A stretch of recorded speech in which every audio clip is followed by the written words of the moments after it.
Assalamualaikum warahmatullahi wabarakatuh, Mas Bro. Ya, selamat pagi, siang, dan malam tentunya. Oke Mas Bro, di video kali ini saya mau sedikit berbagi lagi ya.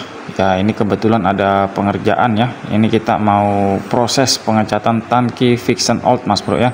Jadi di video ini saya mau membagikan khususnya tentunya untuk beberapa tahapan supaya pengecatan kita pada media plat atau besi itu bertahan lama catnya ya. Seperti video di awal tadi Mas Bro ya, setelah tangkinya kita lepas dari motornya, itu lanjut kita kupas dulu Mas Bro ya. Kupas habis pokoknya. Saya menggunakan soda api di situ Mas Bro ya.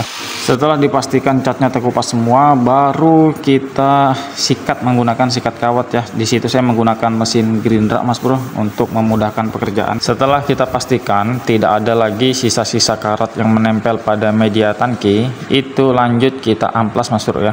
Di sini saya menggunakan amplas dengan grit 500 ya. Jadi tujuannya supaya hasil oksidasi karat tadi itu betul-betul hilang Mas Bro ya. Jadi ini saya sekalian bagikan tips atau info Mas Bro ya. Ini kan sebelumnya yang punya motor ini sedikit ngeyel ya, karena pertimbangan dana tentunya ya. Kita maklum aja sebetulnya pertimbangan dana itu memang kita kembalikan ke customer masing-masing.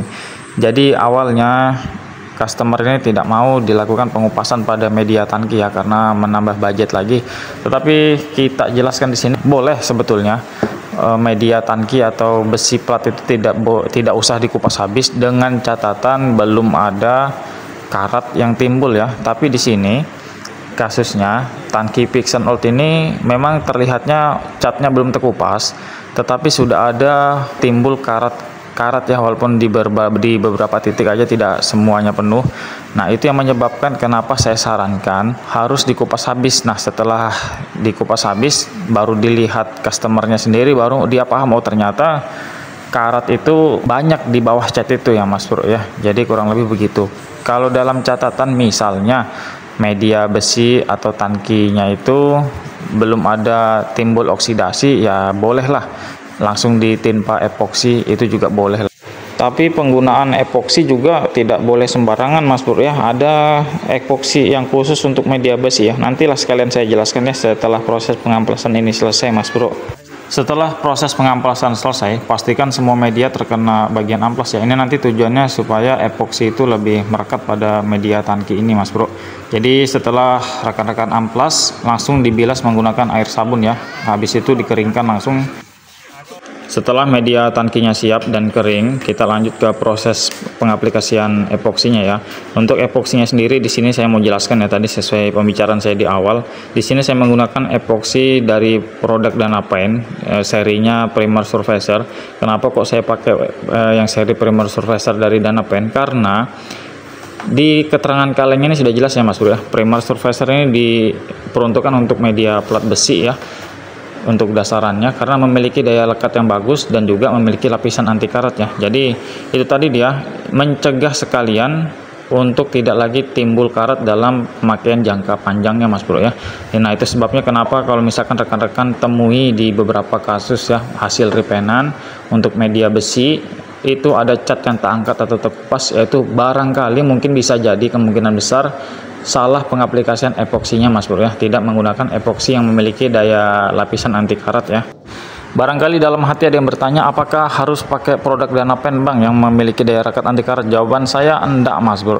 Ini kita kembalikan lagi ke pengguna masing-masing atau para pembuka jasa painting, itu nyamannya pakai di produk apa ya.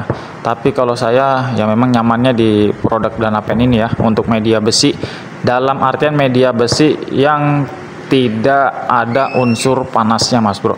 Kalau untuk media besi yang panas seperti blok mesin, habis itu ya blok mesin aja lah contohnya, itu jenis epoksinya lain lagi Mas Bro ya. Itu nanti barangkali bisa saya buatkan lah di video lain aja supaya lebih fokus ya. Untuk takarannya kita ikutin standar pabrikan yang ada di kaleng aja ya, kita ikuti petunjuknya aja. Kalau untuk tinernya disesuaikan aja, yang penting jangan terlalu encer-encer, betul ya. Nah oke Mas Bro, ini saya mau bersiap-siap dulu ya untuk media yang mau kita epoksi tadi, tangki Vixion Old-nya ini. Di sini saya sebelum penyemprotan seperti biasa, kita rapi-rapikan dulu ruangannya supaya saat pengecatan nanti tidak tersandung-sandung sana sini ya.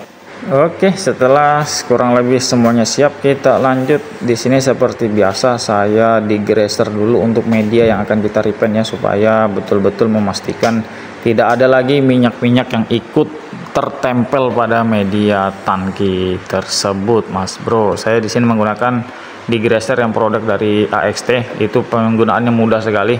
Langsung aja kita oleskan pada kain, kita lap-lap sampai merata ya, Mas Bro. Kalau sudah, kita tunggu kering ataupun mau cepat juga bisa dibantu penyemprotan dengan angin ya. Lanjut kita ke proses penyemprotan. Di sini jangan lupa kita menggunakan alat pelindung diri ya, terutama masker, karena hasil penguapan cat ini sangat mengganggu sistem pernapasan ya, terutama bagi saya sendiri. Kalaupun ada rekan-rekan yang membuka jasa painting tidak menggunakan masker ya monggo aja, kalaupun tahan ya. Kalau saya memang nggak tahan. Langsung kita tuangkan epoksi ke dalam spray gun menggunakan filter cat tadi supaya tidak ada debu-debu lagi yang menempel ya. Walaupun kalau masih epoksi ini, kalaupun ada debu yang menempel kan nanti kita masih masuk ke proses pengamplasan lagi ya, sebelum masuk ke proses pewarnaan cat yang dimau customernya. Pastikan degreaser tadi sudah kering merata ya. Kita bantu penyemprotan pengeringannya menggunakan angin supaya lebih memastikan lagi. Kemudian untuk teknik penyemprotan itu ya kayak biasa aja Mas Bro, satset aja. Kalau saya ya selalu kita mulai dari bagian pinggir-pinggir dan sudut-sudut yang susah dijangkau dulu Mas Bro. Tujuannya apa? Kalau dimulai dari media yang besar dulu, itu pengalaman saya, ketika media besarnya sudah terkena cat dengan rata, ketika kita angkat ternyata di bagian celah-celah dan sudut-sudut yang kita anggap sepele atau bahasanya sudut-sudut terpencil, nah itu biasanya tidak terkena rata catnya ya, atau tebal tipisnya tidak sama. Untuk ketebalan epoksinya disesuaikan aja, dikira-kira aja, yang penting jangan sampai meler ya. Kalaupun meler sebenarnya tidak apa-apa, nanti bisa hilang dengan dibantu dengan amplas tadi. Cuma kalau meler itu nanti pekerjaan kita jadi lebih susah Mas Bro ya. Jadi harus kita tahu juga timingnya, itu yang paling penting bagi saya ya. Jadi boleh satset tapi harus tetap memperkirakan jangan sampai epoksinya itu meler ya. Kalau untuk lapisannya nanti kita akan aplikasikan seperti biasa, itu 2 lapis dan jeda antar lapisan adalah 15 menit. Yang saya aplikasikan sekarang ini adalah masih lapisan pertama ya Mas Bro. Ini kita pastikan juga betul-betul teraplikasi dengan rata. Nanti setelah kita rasa sudah cukup, kita jeda dulu 15 menit.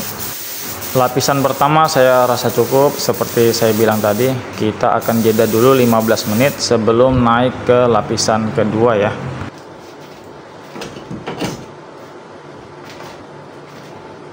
Sudah 15 menit Mas Bro, ini kita lanjut naik ke epoksi lapisan kedua. Untuk teknik penyemprotannya masih sama seperti lapisan pertama tadi, kita mulai dulu dari bagian sudut-sudut dan pinggirnya dulu ya.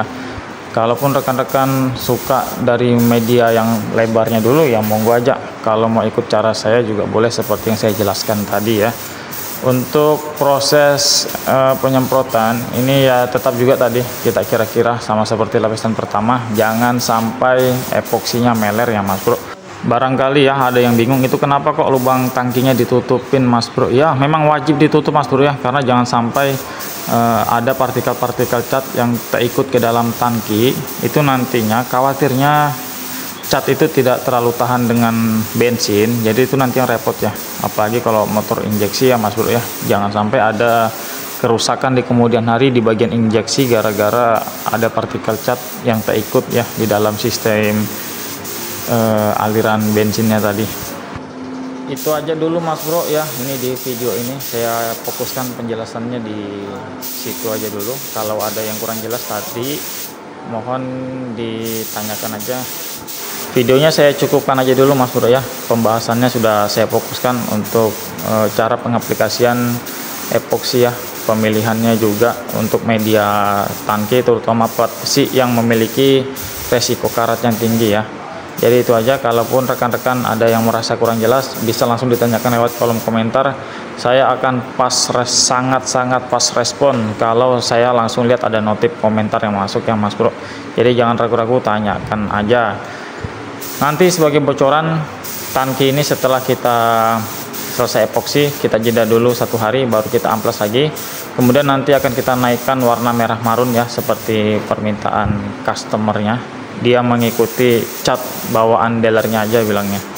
Oke, itu saja Mas Bro, kurang lebihnya dimaklumin. Kalau ada suhu-suhu yang menonton, kalau ada cara saya yang salah, mohon langsung diluruskan, sebagai sarana saya dalam belajar juga ya tentunya. Bagi Mas Broku dan Pak Broku semua yang ingin mengubah warna motornya atau warna kendaraan, yang tinggal di seputaran Penajam Pasir Utara yang sekarang jadi wilayah pemilihan ibu kota ya, yang masih dalam pembangunan, bisa langsung datangi alamat kami ya. Alamatnya komen aja, nanti akan kita sertakan di dalam komentarnya.